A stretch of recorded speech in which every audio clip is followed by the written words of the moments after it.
Recording in progress.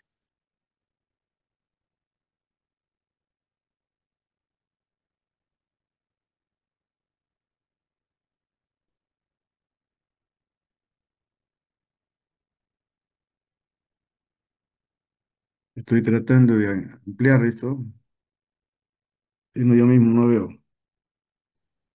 En la parte de abajo hay como una pantallita de proyector.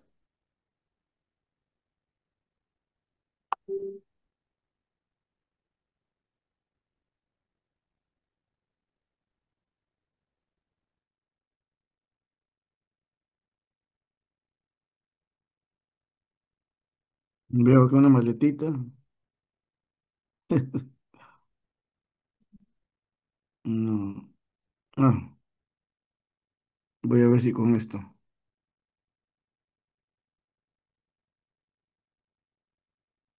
No, ok.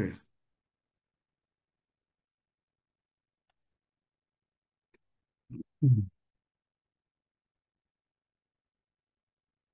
¿Podemos empezar? Sí, doctor Guillén. Ya, ok.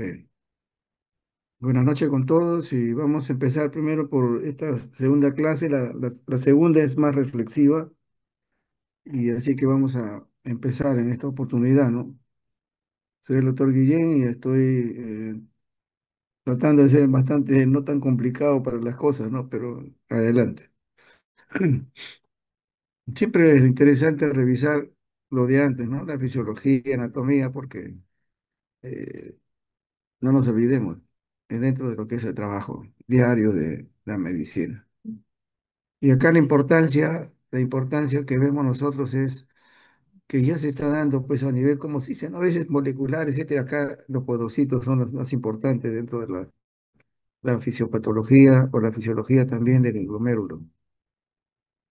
Ahí como ven ustedes algo de anatomía. Nos ayuda siempre a mirar, ¿no? Y saber, inclusive hasta ver el peso, etcétera. Y esto pues, no solamente para lo que van a hacer nefrología, sino también todo lo que hace medicina interna. Y dentro de la función renal hay diversas funciones, ¿no? Y lo último que inclusive hasta hace poco decía, no, pero no, pero hormonas también las hay vitaminas también las hay, que hay gluconeogénesis también las hay. No solamente es normalmente, ¿no? Que vamos a desecharlo, ¿no? A desechar algunos productos a través de la orina. En la actualidad, inclusive, la orina es uno de los elementos importantísimos, ¿no? De investigación. Hace poco, yo diría tantas, hay poco, pero hace poco, por lo menos en años, la orina está utilizándose para oncología y la parte genética y algunas enfermedades que son como se dice, diagnóstico, o son enfermedades raras que ya hablan, ¿no? Entonces, eso también nos muestra la importancia de lo que significa algunos componentes también en lo que significa la orina. Como lo menciono abajo, los podocitos son una de las áreas más importantes actualmente.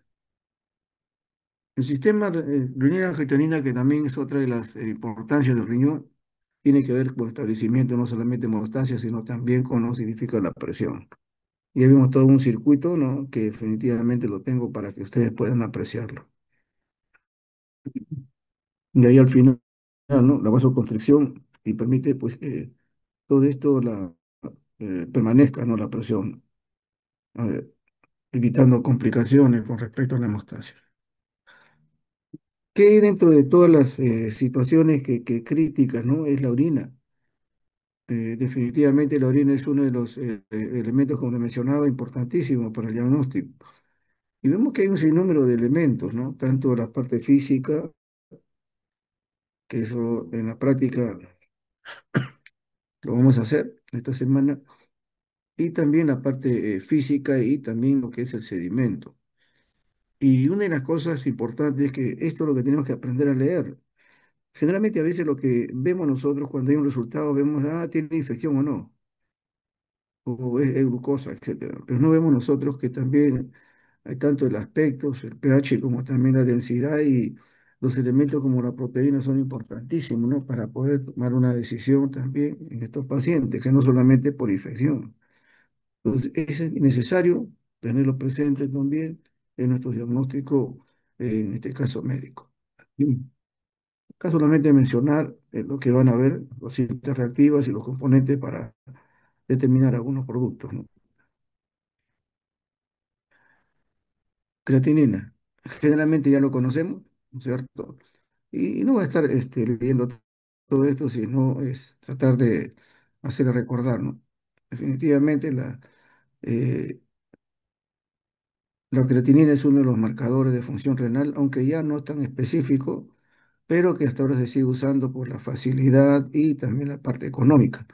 Entonces, es lo que sucede para observar también si hay algún problema de tipo, en este caso renal. Hay algunas consideraciones, ¿no? Para ver cuándo se mide la creatinina. Y definitivamente vemos, una de las cosas que realmente en los años hemos visto es que muchas veces, como los cuadros a veces renales son muy asintomáticos al inicio, solamente a veces con una prueba de control, ¿no? Urea creatinina, se observa que la creatinina está elevada. Entonces, esa es una de las cosas que también hemos visto, ¿no? Con mayor frecuencia.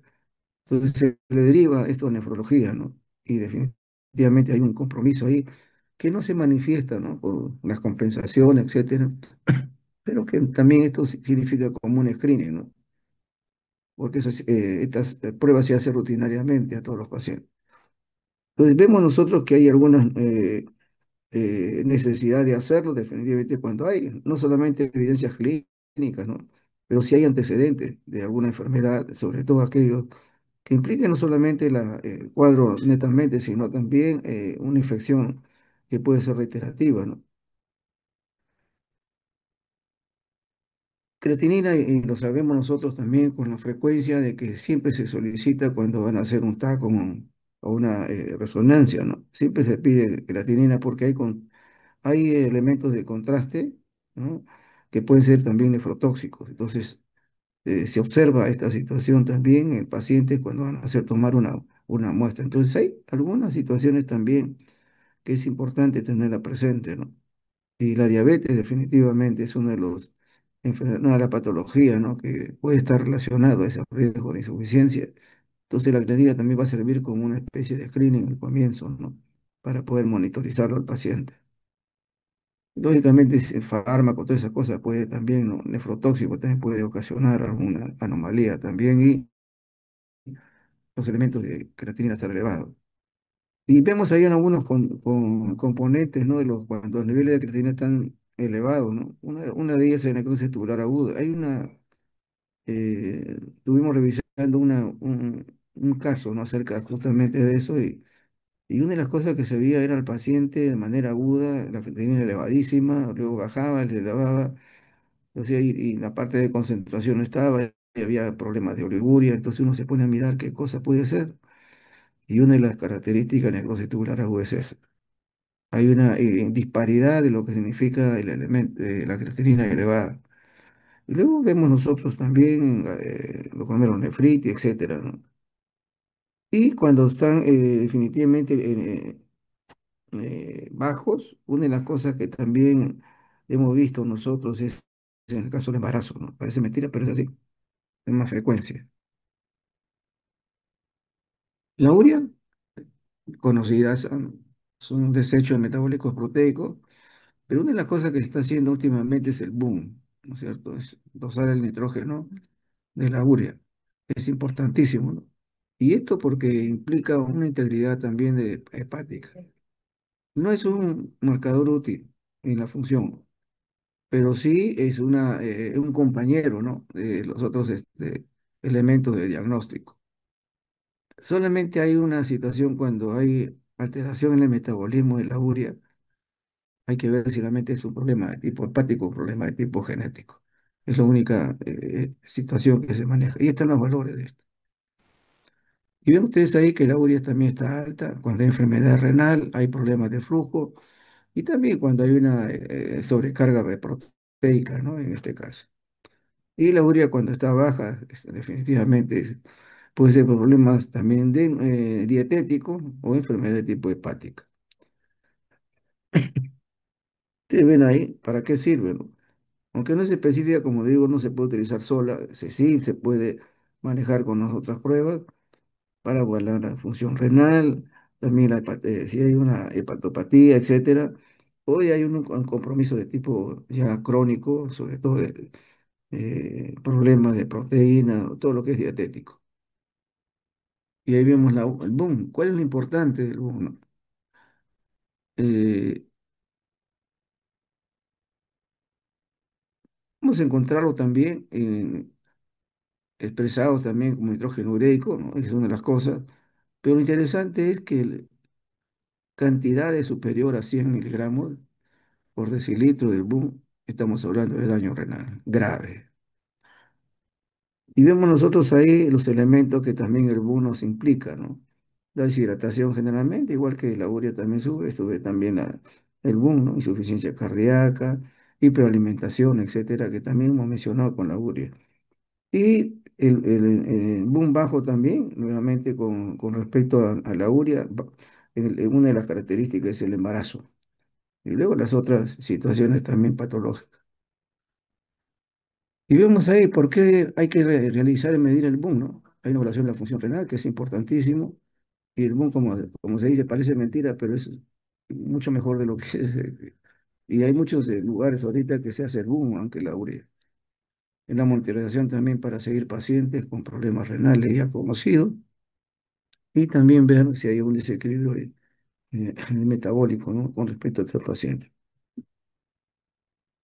Una de las condiciones también que se ve en esto de el ratio, o sea, esa comparación, que es importante también conocer la urea creatinina, está ahí prerrenal, cuando es este aumento y el boom, cómo debe estar también, en este caso el boom 20 a 1, cuando es por renal, de 10 a 20 a 1 y si es renal, menos de 10.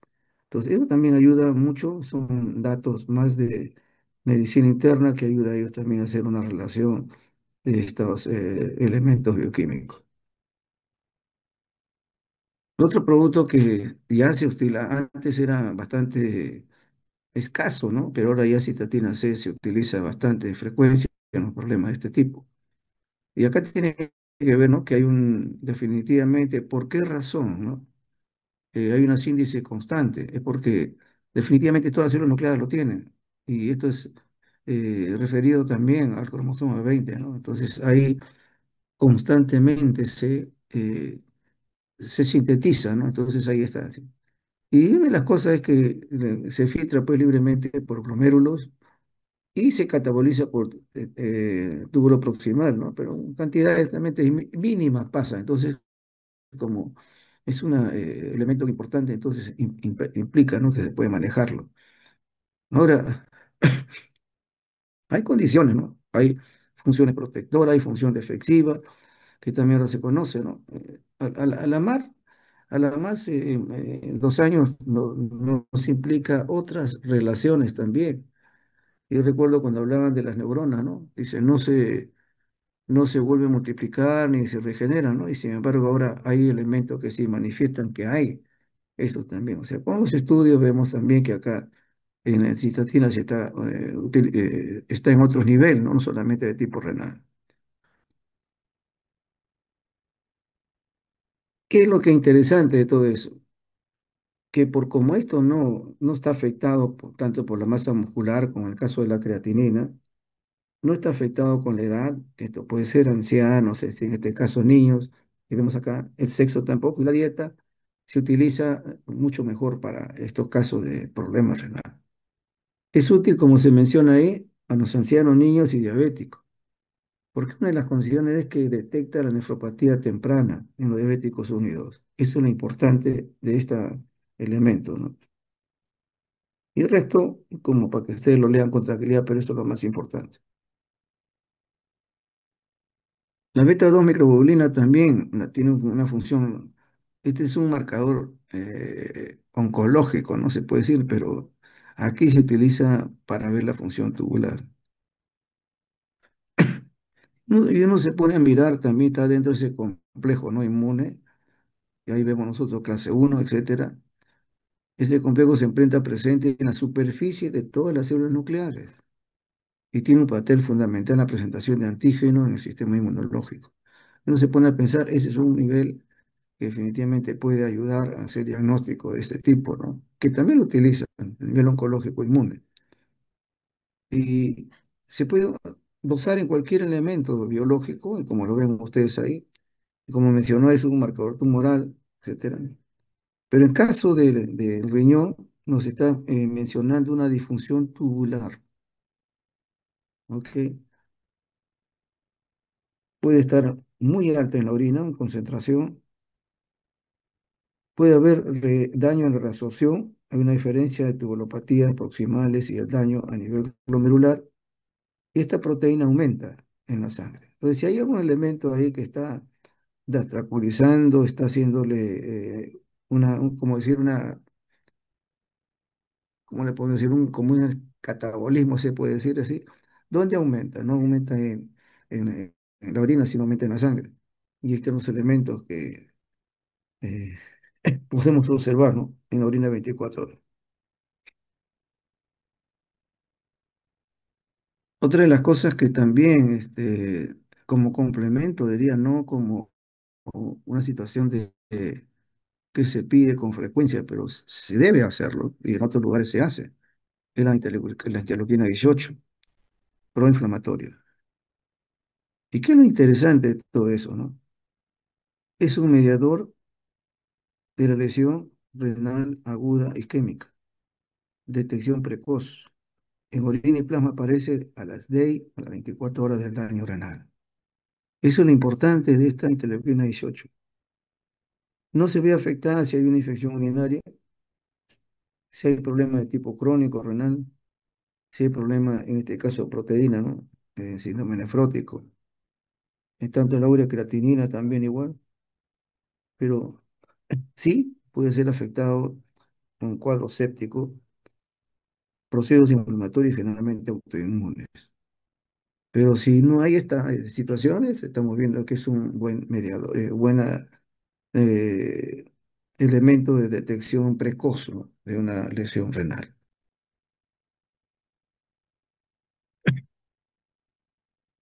La proteína beta trace o traza o trace, ven ustedes ahí. Esto se dice que es una prostaglandina, se le menciona, ¿no? Pero esto no solamente riñón, y si ustedes ven ahí, se expresa generalmente más a nivel cerebro.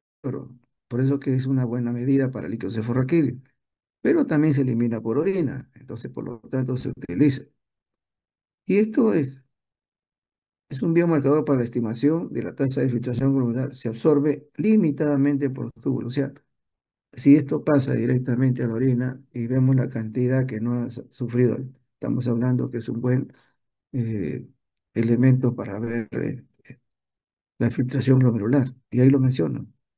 Indicador de la alteración precoz en la filtración glomerular. Aparece en la orina antes que otros marcadores del daño renal. Pues vemos ya hay dos elementos, ¿no? Que estamos teniendo más de la creatinina y la urea, que se utiliza más por la situación económica y la forma de trabajo es menos engorroso, pero hay otros elementos que ya están elevando también el diagnóstico más inmediato, ¿no? Que es, ya les comenté que nosotros hemos visto pacientes con creatinina alta y sin sintomatología, ¿no? En estos casos ya se presentan esto y estamos hablando de una lesión renal. Y al final esta se utiliza también como dice predictor de riesgo, está asociado a la progresión de la enfermedad y mortalidad, cuando esto comienza a subir constantemente. La enfermedad está progresando renal y es visto de ser mortal al paciente por la cantidad de niveles que se detecta esta proteína. El KIM1, que también se menciona ahí, ¿no? Se expresa en diferentes tejidos, principalmente en células de túbulo proximal, que eso es importante, y dice, ¿no? Y las fases tempranas tienen función protectora, y esa es una de las cosas a veces que los elementos, igual que los complementos, ¿no? Te mejoran aquí, ¿no? Interleuquinas igual, te mejoran aquí, pero si hay muy exceso, ya se vuelve lo contrario, ¿no? Dice, en la fase temprana tienen función protectora, pero su expresión sostenida en células tubulares, o sea, en mayor cantidad, se asocia ya a lesión renal, tanto aguda como crónica, y la fibrosis renal. Entonces, ¿cuál es la importancia de esto, no? De que justamente, eh, por más que estén ahí dentro de lo que es elemento de renales, hay que ver esta expresión que no sea mayor. Cuando comienza a aumentarlo, esta cantidad del KIM1, estamos hablando pues de que, está viendo una lesión definitivamente de tipo renal, está desencadenando otro tipo de nivel. Pero si los niveles son bajos, definitivamente está siendo de protección. Y la otra es lo que llaman legal, ¿no? Que es, ese, ¿no? Es bueno. Se dice que provoca ese daño renal, se observa en legal porque está en el epitelio tubular y aumentan definitivamente, ¿no? Ah, vamos a ver acá. En rama ascendente y hace Henle también, como si fuera unos segmentos donde va a haber una mayor cantidad de este producto que de todas maneras se va a ver en la orina, ¿no? Este legal aumenta pues en orina por menor absorción y por mejor liberación de tipo la luz tubular. Y ahí menciono otra vez, marcador precoz de daño renal, ya tenemos tres. Aumenta a las 2 horas, el otro era de 4, ¿no es cierto? Un poco más, ¿no? 2 horas. Y precede 24 horas al aumento de la creatinina. Ya definitivamente, para aquel que hace la clínica de este tipo, es una utilidad tremenda, ¿no?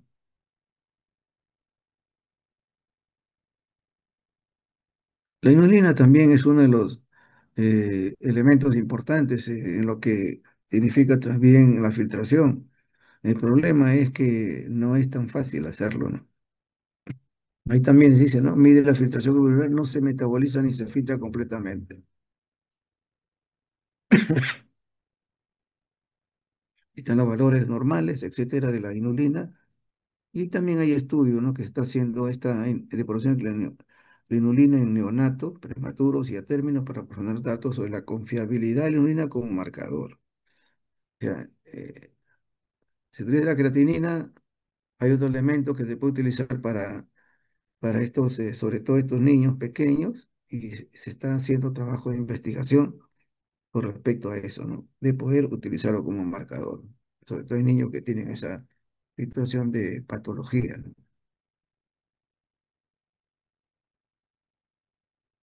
Dentro de todas las pruebas de función renal, ¿no es cierto? Tenemos que ver todos los electrolitos, ¿no? Y solamente mencionarles, ¿no? El fósforo aumenta en la enfermedad renal severa.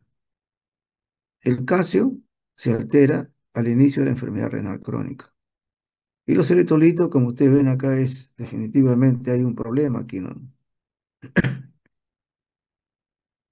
En el túbulo discal hay un problema también con la acidificación y la concentración urinaria. Estos elementos muchas veces se pierden, ¿no? Ahí ven ustedes el ácido básico, reacción, etcétera, tanto lo que es magnesio, fosfato, glucosa, aminoácidos. Esto es lo que normalmente se agrega para ver ese proceso del paciente, ¿no? El fósforo, calcio, electrolito, pues generalmente se agrega lo que es AGA, ¿cierto? AGA y electrolitos se hacen. Y lógicamente esa prueba funcional también nos va a decir cómo funciona en la síntesis de proteína. Y acá definitivamente la proteinuria es una de las cosas interesantes de manejarlo, ¿no? Ahí nos van a diagnosticar síndrome nefrótico, síndrome nefrítico, principalmente. Otra de las pruebas que ya tiene que ver con la concentración a nivel tubular es la prueba de concentración. Y lo que nos interesa es, aparte de todo el test que hay que hacer, etcétera, hacerle comer o no, etcétera, el paciente, es normalmente debe tener una orina entre 1025 o más. Pero si la densidad permanece en menos de 1025, estamos hablando de una disfunción tubular. La molaridad también es importante y el sodio, ¿no? Ahí vemos nosotros en la orina, las 24 horas, esos son los niveles. Es un biomarcador adecuado para determinar la ingesta de líquidos adecuada, suma neta de ganancias, pérdidas y respuesta reguladora de neuroendocrinas del agua.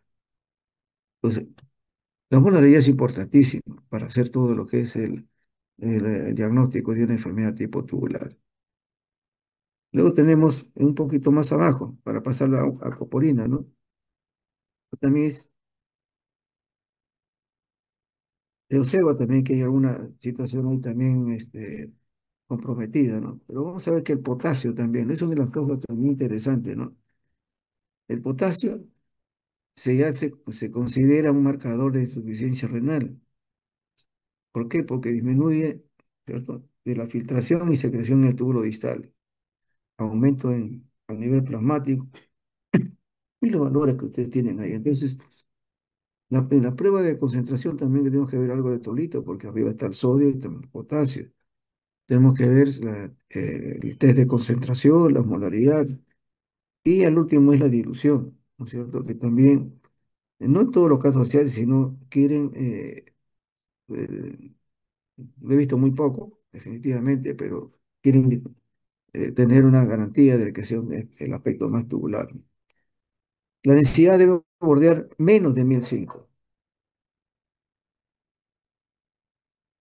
Una osmolaridad debe ser de 80, que es normal. Si nosotros encontramos más de eso, estamos viendo también que hay una falta de concentración. Generalmente la densidad nos ayuda así de manera bastante simple, ¿no? Porque la concentración también puede estar estable, ¿no? Una densidad, por ejemplo, que sea 1005, 1005, 1005, ya nos está hablando pues que hay un problema de tipo tubular. Hay tipo que tiene que ver las concentraciones. Otro de los síndromes también bastante frecuente es la hematuria. Y esto definitivamente urinario nos ayuda porque en la mayoría de casos es por litiasis. Puede haber otras cosas, pero puede haber litiasis, ¿no? Hay una hematuria macroscópica y una hematuria microscópica. Y una de las cosas que en el laboratorio nos ha ayudado mucho es observar los hematíes a nivel de la orina, ¿no? Entonces, cuando vemos nosotros que es una hematíes normal, ¿no es cierto? Normal se refiere a con todos los elementos, etcétera, tamaño, etcétera. Eso no es glomerular. Porque lógico, ¿no? No se choca, se puede decir, ¿no? No se golpea. Pero cuando vemos nosotros hematíes, que son algunas anormales, chicos, grandes, a veces hasta como si estuviera partido, esos sí son a nivel glomerular. Entonces, los que son normales no son glomerulares, y los dismórficos sí son glomerulares. Eso también ayuda mucho a ver el nivel de lo que significa la patología, ¿no hay manera? Ahí vemos nosotros al costado la pseudohematuria, etcétera, etcétera. ¿Qué es lo interesante? Hace muchos años, allá en 2 de mayo, algunos que están, me parece a ustedes, una de las pruebas que se hacía esto era el doctor, a ver si me no me acuerdo, a ver, ahorita se me ha ido su nombre, pero era muy interesante, hacía orinar al paciente. Y entonces uno cuando ve las orinas en los 3 vasos, vemos eso, ¿no? Primer vaso es uretra o prostática, según, en este caso el último vaso es vesical y esos son todos es a nivel renal. Con eso sí hay la ayudaba, pero vemos nosotros al costado pues, que hay un sinnúmero de patologías que podemos descartar, ¿no? De todo tipo, que implica también una... Y eso no hay que un poco también ser anecdótico, ¿no? Porque en emergencia recibíamos orinas, generalmente de mujeres, ¿no? Y la primera pregunta que uno le hacía era, bueno, venía, que esto, que el otro, un poco de molestia. Y la primera pregunta es, señorita, señora, ¿está usted menstruando? Sí. Y la mayoría de hematurias que eran enviadas por ginecología eran, ¿no es cierto?, en el momento que no debería tomarse la muestra, pero de criterio, pues, ¿no?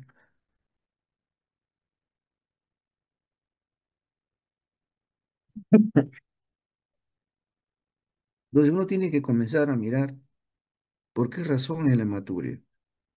Si yo tengo un varón, un hombre, un caballero varón de, podemos decir, 60, 70 años, ya en mi cabeza debe estar una próstata. Aunque ahora menos edad, pero por lo menos en la próstata. Hay productos, ¿no? Químicos, etcétera, son de tabaco, etcétera. Sí, sí que realmente también está en zona endémica de cierto tipo de parásitos. Y acá definitiva, disculpe, y acá en definitiva muy poco se ve eso. Y la otra causa también son la frecuencia del rechazo renal. Y no necesariamente va a ser una hematuria muy evidente, ¿eh? Pero se encuentra eso. Y luego se encuentran también los cristales, que son importantísimos. Y muchas veces hasta cilindros, ¿no es cierto? También puede haber cilindros. Y vemos ahí algún sinnúmero de cosas. Y una de las cosas acá que tenemos que hacer muchas veces es también hacer buen examen. Vamos a descartar si hay globo vesical, ¿no? Si hay globo vesical está obstruido. Y está obstruido ahí hematuria, necesariamente tiene que ser próstata. Alguna más, etcétera. Puede ser también sangrado de tipo vaginal, etcétera. Y a veces cuando recibimos nosotros también de pacientes que son gestantes, generalmente esa orina es hematúrica, pero de vía vaginal. Y este es un riesgo porque, ¿no es cierto?, por la cuestión de la gestación. Y vemos ahí un sinnúmero de elementos para hacer el diagnóstico. Cuando nosotros encontremos proteínas en la cinta reactiva con el trabajo que vamos a hacer en laboratorio, eso es una especie de screening. Sí nos está evidenciando que hay un problema, pero para hacer el diagnóstico de un síndrome nefrótico o nefrítico es una orina para descartar proteinuria a las 24 horas, orina 24 horas. Pues eso sí nos va a decir la cantidad, entonces podemos decir es un síndrome nefrótico o nefrítico. Eh, una, una cinta reactiva no nos da el diagnóstico de eso. El que nos da el diagnóstico es una orina de 24 horas para observar las proteínas y en cantidad. Y acá definitivamente si vemos nosotros que es una paciente que supuestamente no es por vía renal, eh, ahí está, prueba de HCG, PSA, serología, eh, receta de bioquímica que siempre se hace, su citología también igual, ¿no? Que no lo hacemos nosotros, pero está también dentro de ese criterio. Y luego también igual hacerle su proceso de procedimientos o imagenología. Y si hay necesidad de un problema de cervix, también hacerle su biopsia, ¿no? Y de ahí viene la proteinuria que estaba mencionada como la hematuria, ¿no? Porque también es importante repetirlo. Proteinuria normalmente es de 150 en 24 horas. Mayor de eso, acá, interrogante. Cuando una proteinuria glomerular, lo que ustedes van a usar más es la albúmina. Cuando una proteinuria es tubular, no se va a detectar en la cinta reactiva, sino con otros procedimientos. ¿Por qué? Porque son proteínas de bajo peso molecular. Ahí está, por ejemplo, la beta 2 microglobulina, la lisozima. Hay componentes también antígenos de las cadenas de Benzellón y eso no se detecta. Pero si hay pérdida de proteínas y definitivamente a nivel tumular están sospechando, tienen que hacer esa prueba, generalmente electroforesis, lo que se llama en ese caso. Y vemos nosotros, ¿no? El síndrome nefrótico, ven ustedes ahí. Ahora, cuando vamos a evaluar, y ustedes tienen ahí una proteinuria 24 horas bastante elevada, ¿no es cierto? Y ya cuando vienen a hacer los controles al paciente, de cómo está su problema renal, evidentemente, ya el nefrólogo no le pide proteinuria 24 horas, le pide microalbuminuria. Y esto es definitivamente la apariencia del ciclo de albuminuria. Lo normal debe estar 30 menos. Cuando supera esto de mayor de 30 miligramos 24 horas, la microalbuminuria es un signo precoz de daño glomerular. Porque recuerden ustedes, la filtración se realiza en el glomérulo.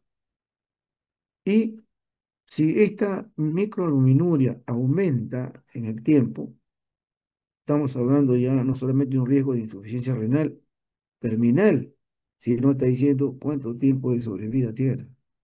Nosotros hemos encontrado pacientes que no solamente tenían, sino hace poco ha sido uno que prácticamente bordeaba los 900. Entonces, ese paciente definitivamente es de altísimo riesgo, ¿no?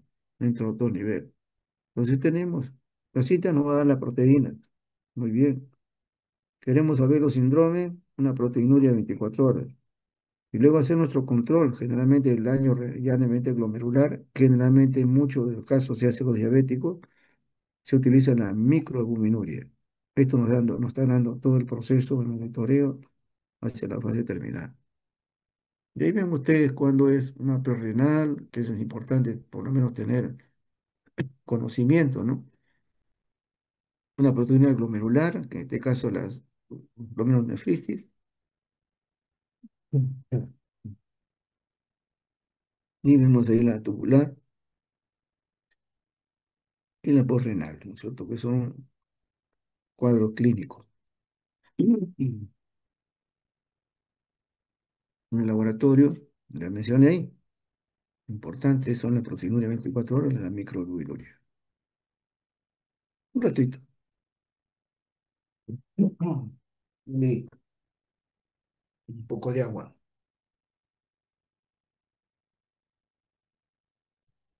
Bien.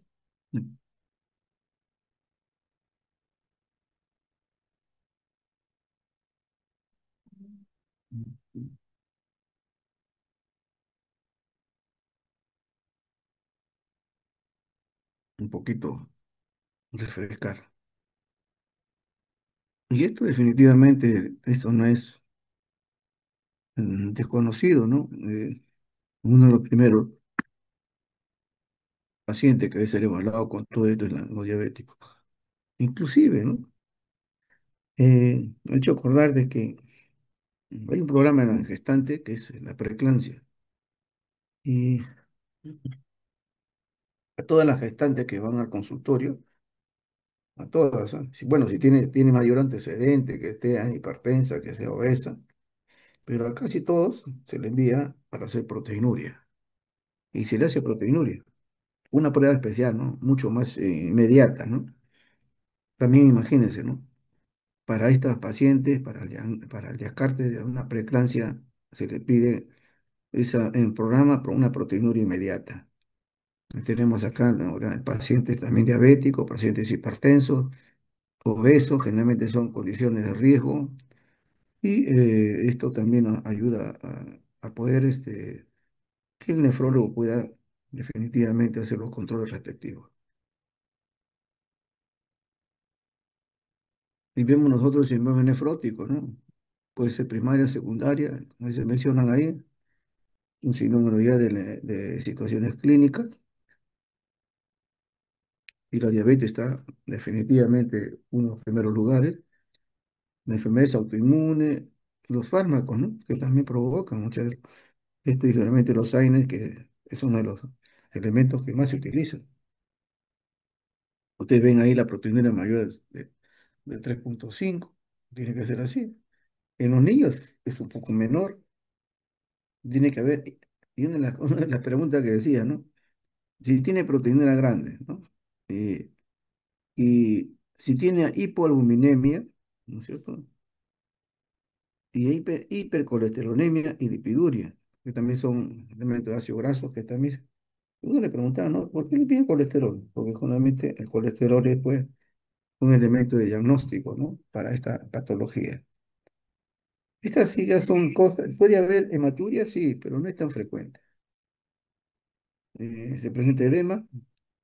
Lo que sí se menciona es que la sangre se vuelve media espesa, ¿no? Dice, hay un aumento también de los factores de coagulabilidad, etcétera, y esto puede desencadenar también un cuadro trombótico, etcétera, ¿no? En el laboratorio, vemos nosotros ahí, cuando yo hablo de pruebas basales, y es una de las cosas que los médicos lo hacen, por más que tenga un problema de tal tipo, es un hemograma, glucosa, urea, creatinina y examen de orina. Y ya con eso, la prueba basal estamos teniendo ya una situación ahí de ver al paciente que probablemente esté en hospitalización. Luego se piden estos casos, prueba de coagulación, porque podemos tener nosotros que hay un problema de tipo hepático, ¿no? Enfermedades también autoinmunes, que también provoca este tipo de situaciones, problemas de toxicología, etcétera, etcétera, etcétera. Entonces son situaciones que tenemos que ya descartarlo, ¿no? En el camino en estos pacientes. El síndrome nefrítico es algo más conocido. Eh, He visto casos, ¿no? Ahí, ya en el hospital, generalmente muy niños, muy jovencitos, y vemos nosotros que la patología frecuente es una glomerulonefritis postinfecciosa. Las otras que pueden dar también síndrome nefrítico, ustedes ven nefropatía de hemoglobina A o también una membrana proliferativa, pero la postinfecciosa es la más frecuente, que ha disminuido bastante, ¿no? Generalmente el estreptococo beta. Y ahora hay una cosa interesante, ¿no? A veces, la prueba que vamos a verlo dentro de un rato, vamos a encontrar ahí proteinuria, que es menos de 3, ¿no es cierto? Es lo que, porque si no sería un síndrome nefrótico. Hay hematuria, sí, definitivamente, acá sí se presenta hematuria con frecuencia, también compromiso del volumen urinario, hay hipertensión, cilindros hemáticos, porque hay hematuria, ¿no es cierto? Hay edema, que es más frecuente que en nefrótico, y también hay una disminución del filtrado glomerular. Y ahí vemos toda la variedad. Y acá viene una pregunta, ¿no? Decía, muy bien, usted le daría, ahí he marcado ASO, ¿no? Usted le daría ASO a un paciente que tiene un síndrome nefrítico por rubiola. La contestación es sí, ¿no? Negativo. El ASO solamente se utiliza para el estreptococo beta, nada más. No se utiliza para ninguno. El resto tenemos que hacer la serología para detectarlas cada uno. O cultivo, etcétera, tanto de hongo, tanto de bacterias, o serología de tipo viral. Pero el único de ahí, de estreptococo beta, es para hacer ASO, ¿no? Y hay una historia clínica que ustedes van a revisar, no se lo voy a decir, pero es una cosa importante ahí, que ahora los pediatras hacen 3 pedidos. Y en esos 3 pedidos que estén comprometidos esos 3 elementos, dice, esto es una glomerulonefritis postestreptocócica. Digamos nosotros ahí, ¿no? Generalmente son niños. Después un cuadro faríngeo, ¿no? Pero también puede ser para un cuadro también de impétigo, ¿no? Porque es estreptococo, u otro nivel, pero generalmente es a nivel faríngeo y provoca estas situaciones. Y ya estamos terminando. El fracaso renal agudo definitivamente es una pérdida brusca de la función renal. Se produce en horas, días o semanas, con azoemia, trastornos hidroelectrolíticos, no implica, ¿no? Oliguria, disminución de la diuresis, ¿no? En este caso. La característica, ¿no? Menos de 3 semanas. Generalmente de tipo prerrenal. Luego viene tanto por entonces ahí obstructiva, ¿no? La causa definitivamente sería un compromiso y la cuadro infecciosa. Es más tolerable, ¿no? Hay una tolerancia clínica, la anemia. El primer ion es justamente en aumentar es el potasio. Y el PTH está dentro de lo normal. Y una de las cosas es, ¿no? Eh, que ahí en la UCI hospitalizaban pacientes con compromiso renal. No era netamente renal, pero eso, pues. Y como nosotros no estamos peperenne ahí, ¿no? Y eso los años, ya después los años hemos entendido. Y decían, ¿qué le van a hacer? Diálisis. Diálisis, está con insuficiencia renal. Y le hacían diálisis uno, dos, y luego desaparecía su problema. O sea que era una perrenal, ¿no es cierto?, que había hecho algún compromiso a estos pacientes en un fracaso agudo, que luego solucionarle su problema, superaban el cuadro, ¿no? Entonces, esto sucede y, como le digo, debe ser menos de 3 semanas para que haya una... Y vemos ahí algunos compromisos también en renal, generalmente por volumen, ¿no? Y no hay una lesión netamente renal. Lo hemos visto nosotros esto. Y miren, uno de los componentes que provoca esto es el AINES. ¿Ok? La deshidratación aguda, definitivamente, el shock séptico, infarto al miocardio, etcétera, también son comprometidos en este renal. Cuando ya es parénquima, definitivamente puede ser glomerular, tubular, vascular o intersticial, y vemos los primeros casos, ¿no? Necrosis tubular aguda. ¿Por qué muchas veces se utiliza esto con una creatinina elevadísima, como he visto? Es porque se afecta el volumen. O sea, cuando uno tiene una hemorragia bastante grave, hay pérdida de volumen, es muy fácil que se vaya una necrosis tubular aguda. Felizmente superable, pero no todos, ¿no? Hay glomerulopatía, CID, trombosis, etcétera, una de estas. Pero necrosis tubular aguda muy frecuentemente por volemia. Ese es el asunto. Si vemos esto, una anemia marcada y una oliguria, hay que cuidar mucho al riñón. Y la postrenal ya conocido, ¿no? Siempre es obstructiva, ¿no? Y la frecuencia es la litiasis. Y otros componentes también de tipo farmacológico. Y vemos nosotros acá, ahí dice oligúrico, volumen, es lo más frecuente. Y es lo que mencionaba, generalmente mucho más frecuente es en paciente UCI. Ya se saben todas las consecuencias, un paciente que está postrado, un paciente que no tiene una actividad, etcétera, siempre está con elementos, dice que no le permite, ¿no? Recuperarse y esto es fácilmente con la diálisis puede superarlo. Y vemos ahí algunas condiciones también para esto en el fracaso agudo, ¿no? La oliguria, sodio urinario, creatinina, y la creatinina no sube tanto, pero sin embargo, ahí hay un compromiso, ¿no? Los nefrólogos ahí en hospital, cuando veía a un paciente 1.3 ya primer nivel. Bueno, nosotros éramos 1.2, 1.3 está por mí, ¿no? Pero es el criterio del especialista. Y vemos ahí un sinnúmero de elementos que deben ser pedidos justamente para esto, prever este fracaso, ¿no? En este caso de renal aguda. Y no olvidarse que esto también puede ser ocasionado por un mieloma, por eso se le pide proteína de Benzoyón. O sea, no solamente decir, tiene un problema de creatinina, acá hemos encontrado cilindro, etcétera, pero no vemos nosotros que hay problema de proteinemia, ¿no? O sea, hipoproteinemia. Entonces tenemos que averiguar qué proteínas son y ver proteína de Benzoyón, que antes se hacía a nivel ocular, ¿no? Había unas pruebas para hacer eso, pero ahora no se estila eso, no es lo más adecuado, pero ahora se tiene que utilizar lo que es electroforesis. Pero eso hay que hacerlo. Y luego la imagenología que no debe estar de lado tampoco. En lo que es crónico, igual, acá sí es mayor de 3 meses,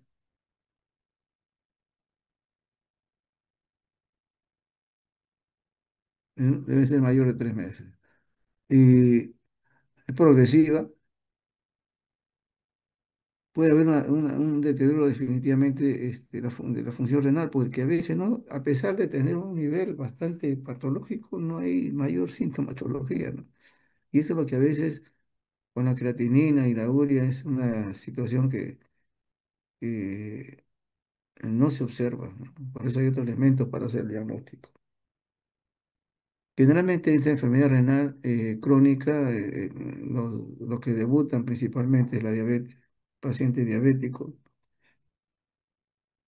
¿no es cierto?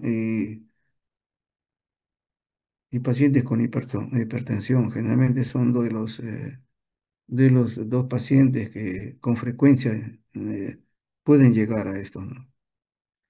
Y lógicamente, si hay esta patología y se lleva a que también es un paciente que tiene un cuadro de arteriosclerosis lateral masiva, va a acelerar también el cuadro renal y también el proceso cardiológico, ¿no? Que también es otra de las cosas. Y no se descarta, porque también se ve, ¿no? eh, mayor incidencia de accidente cerebrovascular. Y ahí vemos nosotros algunos marcadores, ¿no? Para que vean el baño renal, albuminuria, alteraciones del sedimento urinario. Acá sí podemos encontrar en el sedimento urinario todos los cilindros habidos y por haber. Incluso si no es no esto, y podemos observar células renales también, que son de las cosas importantes, no células epiteliales, sino renales, estamos hablando de una lesión de tipo tubular también arriba. Alteración del hilo artrolítico, alteraciones tubulares, como mencionó, también de concentración, alteración de imagen, etcétera, y la disminución de la tasa de filtración menor de 60, ¿no? Y una de las cosas es problemas de tipo óseo, ¿no? Entonces acá la vitamina B12 está en déficit. Uno de los puntos de esta enfermedad renal crónica es la hiperfiltración. Hay un caso, no sé si lo tendremos ahí para poder observarlo en la práctica, pero esto se observa, ¿no? O sea, orina más. Y los elementos de filtración, en este caso, están por encima de lo normal. Si por decirle 120, está en 130, 140. Esta hiperfiltración eh, es la compensación del daño. Pero cuando esto sigue en su curso del daño, ya desaparece y empieza a aparecer la microalbuminuria. Mire cómo es, ¿no? La hiperfiltración puede ayudar al comienzo, pero la hiperfiltración continúa, es un aviso para que se presente ya un daño mayor con la presencia de la microalbuminuria. Y nuevamente pido ahí qué cosa, basales, electrolitos, haga, y vemos ahí la situación de la cuestión ósea, ¿no? El calcio con fósforo, hormona paratiroidea, vemos nosotros déficit también de esto y luego una de las cosas que piden los médicos, recuerdo ya era pacientes ya que conocen un tiempo, también le pedían Teveno, un sangrado digestivo, ¿no?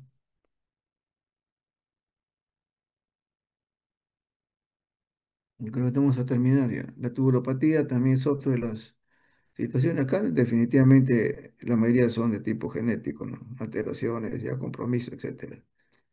Y son las primarias, generalmente genético, y se heredan muchas veces a nivel de familiar, ¿no? La secundaria, en este tubulopatía, generalmente mieloma, recuerden el riñón de mieloma, el compromiso del mesellón, y estamos hablando de un daño. O sea, toda proteína extraña está provocando lesión de tipo tubular, toda proteína extraña. Sjögren, fármacos, etcétera, metales pesados, sustancias tóxicas. Y algunos mencionan que inclusive han puesto, ¿no? Segmento de tubular, ¿no? De verdad que hay que ser campeón con eso. Pero sí, si hay una afectación del túbulo proximal, se afecta la reabsorción de bicarbonato. Pregunta de examen. Si es el túbulo distal, hay dificultad para qué? Acidificar, en este caso, la orina. Pero acá definitivamente puede haber disminuido, pero también hay elementos de densidad también comprometidos. Recuerden eso, densidad, concentración, dilución, que es importante, y la molaridad, que nos ayuda a mirar que esto también es un compromiso de tipo tubular. Solamente mencionarle nada más esto. Una de las patologías yo generalmente habré visto dos casos nada más esto ahí en el hospital, tantos años, pero no sé si en otro lugar habrá visto estos problemas, ¿no? Diabetes insípida. Y acá definitivamente, de todas maneras hay que ver la HACMA, ¿no es cierto? Acá estamos hablando de test ¿no es cierto?, de concentración y también de dilución acá de ver, pero también ahí hay que utilizar la HAC para poder visualizar, porque no solamente puede ser alteraciones, sino también hasta de receptores, ¿no? Y tiene infección urinaria. Y uno se puede decir, ¿no? El ascendente de colonización en la flora bacteriana. Y eso lo vamos a ver quizá por un poquito más abajo. Hay ascensión. Y es lo más frecuente. Y generalmente se ve mucho más en mujeres que en varones. ¿Ok? La hematógena también sucede. y no es muy frecuente, pero sí hemos encontrado pacientes con una lesión a nivel de otro nivel, o sea, faringe, etcétera, óptico, y luego aparece el mismo germen a nivel urinario, ¿no? Y esto porque había ya lesiones a nivel, pero igual. Y una de las cosas que sí hemos visto frecuente, como menciono ahí, es el estafilococo aureus, ¿no? Que apareció a nivel faríngeo y luego apareció a nivel, en una orina patológica. La linfática, eh, un interrogante, ¿no? ¿Cuánto sucede de una bacteriuria asintomática, ¿no? Y esta es una de las cosas interesantísimas, ¿no? Ahí en emergencia aparece un anciano caminando muy bien, tendría pues 70 y tantos, ¿no? Le digo, señor, ¿y qué le han pedido? Algún hemograma, yo me siento bien, ¿no? Me decía, pues, ¿no? Ah, ya, ¿y por qué lo han traído? ¿No? Mi hija me dice que que mi orina apesta mucho. Ya nosotros que tenemos costumbre de observar cosas raras, ah, y le pido la orina, pues, al ojo nomás, ¿eh? Bueno, los años le dio a mis tecnólogos, le decía, pero los años, ¿qué cosa es? Bacteriuria. Y cuando veíamos ahí era bacteriuria pura, no había ni leucocitos, era una bacteriuria asintomática. Y esto definitivamente también es un riesgo para este tipo generalmente los ancianos. Se puede observar también en las gestantes, ¿no? Por, lógicamente con su cuadro, ¿no? Pero se ve mucho en los ancianos. Así que una orina que sea demasiado muy olorosa, llévenlo pues al papá y al abuelo, ¿no? Porque definitivamente también es un riesgo. Recuerden que los cuadros sépticos empiezan a nivel urinario, ¿no es cierto? Esto es lo que empieza, hay un cuadro séptico. Entonces, hay una bacteriuria sintomática y una bacteriuria asintomática. Cuando sintomática, a pesar de que uno lo ve, tiene unos recuentos, pues sí, es una de las cosas que también tiene que cambiar, ¿no? Para nosotros, así sea un recuento de 1000 colonias, es patológico. No, pero en la literatura dice 100.000 colonias. Nosotros en todo ese lapso de los años hemos visto diferencia. Y cuando se le trata a esa paciente con 1000, desaparece su síntoma. Entonces, para nosotros no es la cantidad, sino en este caso la clínica es importante. Y lo que arriba estaba viendo la colonización. Hay pacientes en los cuales el médico nos entregaba, pues, si salía positivo, positivo, positivo. Tratamiento positivo. Luego de evaluación positivo. Luego de post-tratamiento positivo. Y el médico dijo, ahí nomás, tienes colonización. O sea, tus gérmenes ahorita ya no está estéril tu vejiga, sino está llena de este germen. Lo que tenemos que controlar es tu riñón. ¿Por qué? Porque ya eran 4 o 5 antibióticos diferentes que se les daba y le suspendían una temporada y luego otra vez aparecía. Hay una colonización. Es un término que yo utilizo. Para mí siempre es un riesgo, ¿no? ¿Cierto? En este caso, pero es el término que utilizan ellos. Como vemos ahí, hay una ITU baja y alta, ¿no? Que esto es, ustedes lo conocen ya con la sintomatología que tiene el paciente. El germen más común de una infección urinaria, y esto es en todos sitios, es la Escherichia coli. Pero cuando es intrahospitalaria, sí tenemos que darle cuenta que hay otras cosas, ¿no? Y nosotros hemos recibido pacientes de la UCI con abundante levadura. Uno diría, no, es contaminación. Y también puede ser eso. Proteo, Klebsiella, que definitivamente son enterobacter, ¿no? Y no diría mucho, pero sí bastante cercano de Pseudomonas aeruginosa. Es uno de los grandes problemas que hay, ¿no? De estos pacientes que están postrados. Solamente mostrarle eso para que no nos perdamos. Así de aviso nomás, ¿no? Lo que es eh, agametría, se puede decir, ¿no? Puede uno menciona otra cosa, ¿no? Pero dosaje de gases, porque también tiene que ver con riñón, ¿cierto? El riñón es importante, ya le hemos mencionado que hay un compromiso tubular, el bicarbonato va a estar comprometido, el electrolito va a estar comprometido, en tubular no va a haber acidificación, está comprometido, entonces es bueno tenerlo presente, todas estas cosas. Y ya no solamente se le pide por problema pulmonar, sino renal. ¿Ok? Ok.